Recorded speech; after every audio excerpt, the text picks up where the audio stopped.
साथियों, अभी जो कर्नाटक के चुनाव हुए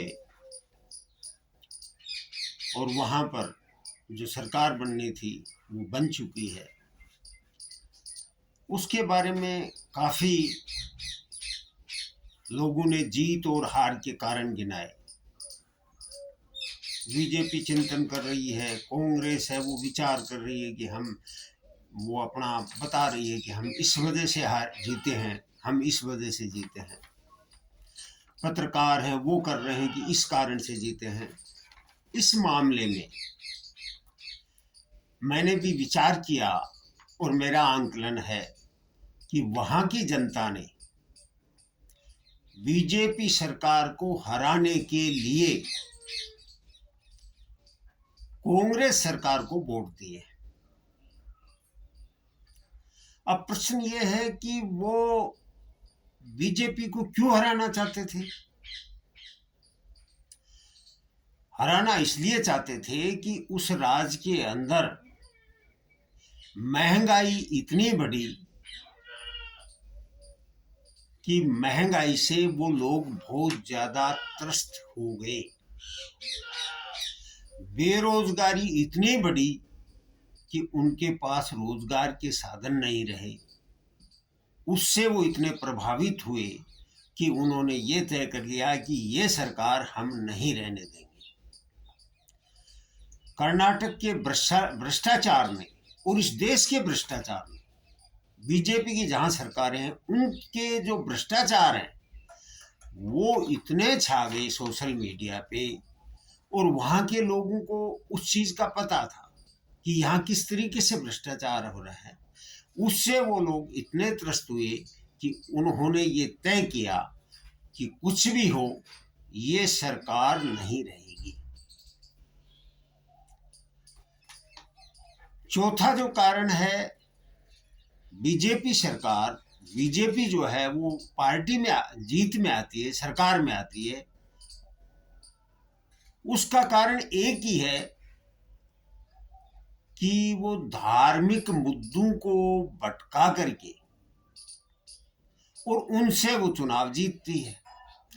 लेकिन कर्नाटक की जनता ने धार्मिक भावना के उनके जितने भी फार्मूले थे उनको तुरंत रिजेक्ट कर दिया। उनका प्रभाव उन पे कोई नहीं हुआ।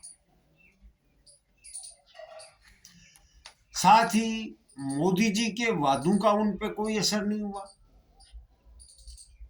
और जो उन्होंने नया मुद्दा जय श्री राम को भूल करके कि उसको बहुत दिनों तक भुना चुके, उन्होंने बजरंग बली को जो मुद्दा बनाया, वो बजरंग बली का नारा भी उनका नहीं चल सका। साथ ही कर्नाटक है वो केरला के नजदीक पड़ता है। इन्होंने जो केरला की फिल्मकारों के द्वारा जो कहानी बीजेपी ने तैयार करवाई है उसको उठाया, केरला स्टोरी, केरला स्टोरी। लेकिन कर्नाटक की जनता केरला के बारे में बहुत कुछ जानती है, उसके नजदीक है, और वो एक झूठी कहानी थी उसको उन्होंने बिल्कुल नकार दिया, उसके ऊपर बिल्कुल भी ध्यान नहीं दिया। क्योंकि केरला के बारे में कर्नाटक की जनता जानती है कि केरल एक आज इस दुनिया का, भारत का नहीं, इस दुनिया का सबसे विकसित स्टेट है।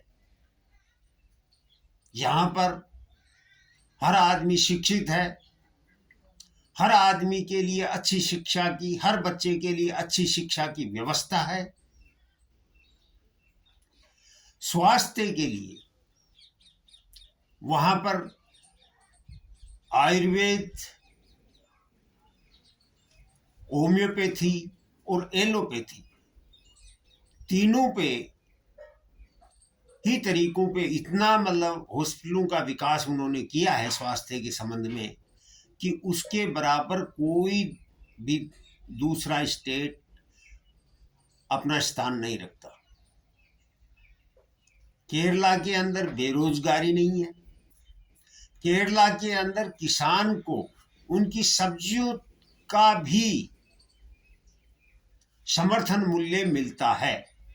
ये सब वहां जाने पे पता चलता है। अगर किसी को शक हो तो केरला के अंदर आप 5 दिन 10 दिन रह के आइए, आपको सारा पता चल जाएगा। साथ ही इस चुनाव के अंदर जो पूर्व गवर्नर मलिक साहब हैं, उनका इंटरव्यू है, उसका बहुत ज्यादा असर हुआ। राष्ट्रवाद की जो भावना मोदी जी के साथ जुड़ी हुई है, उसको सतपाल मलिक साहब ने बिल्कुल ध्वस्त कर दिया। राष्ट्रवाद अब उठ ही नहीं सकता, क्योंकि उसने जो कुछ कहा उसका अर्थ था कि वो सैनिक जो शहीद हुए थे वो भारत सरकार की लापरवाही से हुए थे। उसके लिए भारत सरकार को जिम्मेदार उन्होंने माना। साथ ही मोदी साहब, अमित साहब और योगी साहब, इनके जो प्रचार है उसको जनता ने बिल्कुल नकार दिया। उनकी बातें सुन सुन के जनता बोर हो गई और कर्नाटक की जनता ने उनके बातों पे कोई ध्यान नहीं दिया। एक फैक्टर वहां पर जो सिद्धारमैया जो थे, जो गवर्नर बने हैं और वहां के मुख्यमंत्री बने हैं, उनकी छवि पहले से बहुत अच्छी थी। उस फैक्टर पे भी, उस चेहरे पर भी इनको वोट मिला। एक वहां की जनता में जो हिजाब का नाटक किया गया था, और उस हिजाब के नाटक ने बहुत से लोगों को प्रभावित किया, पढ़े लिखे लोगों को बहुत प्रभावित किया। हिंदू कम्युनिटी के लोगों को भी हिजाब का नाटक बहुत बुरा लगा।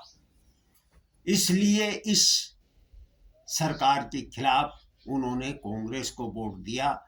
इस सरकार को किसी भी तरीके से हटाने के लिए एक जो पुरानी पेंशन स्कीम है उसका असर कर्मचारी वर्ग पे और जो आगे नौकरी की लाइन में खड़े हैं उनके ऊपर भी हुआ, और उन्होंने, और फिर एक सबसे बड़ी बात है कि वोट किसको देना है। जब महाठग सामने हो तो छोटे ठग को लोग चुन लेते हैं। जब इंदिरा गांधी के राज में महंगाई और भ्रष्टाचार से लोग परेशान हो गए थे, तो 77 के अंदर जिन लोगों को चुना गया वो चुनने लायक नहीं थे, फिर भी उनको चुना, क्योंकि जनता उस समय महंगाई से बहुत ज्यादा त्रस्त थी, बहुत ज्यादा त्रस्त थी। और यही कारण था कि उन्होंने जनता सरकार को 77 में चुना था। उस चीज का मैं स्वयं गवाह हूं। तो कर्नाटक में भी ये जो महंगाई की मार है, ये जो बेरोजगारी की मार है, ये जो भ्रष्टाचार की मार है, इन तीन से त्रस्त होकर जनता ने उनको फेंकने का काम किया है, और उसी के कारण ये सरकार बनी है। ये कोई भी पत्रकार इस भ्रम में ना रहे कि साहब ये मैनेजमेंट से जीते हैं। मैनेजमेंट एक बार चलता है, बार बार नहीं चलता। बीजेपी जैसा मैनेजमेंट किसी के पास नहीं है, लेकिन भूखे को भोजन चाहिए, वो गोपाला को भूल जाता है। और वो स्थिति कर्नाटक में हुई है कि इस जनता ने महंगाई, बेरोजगारी और भ्रष्टाचार से त्रस्त होकर के इनको नकारा है। धन्यवाद।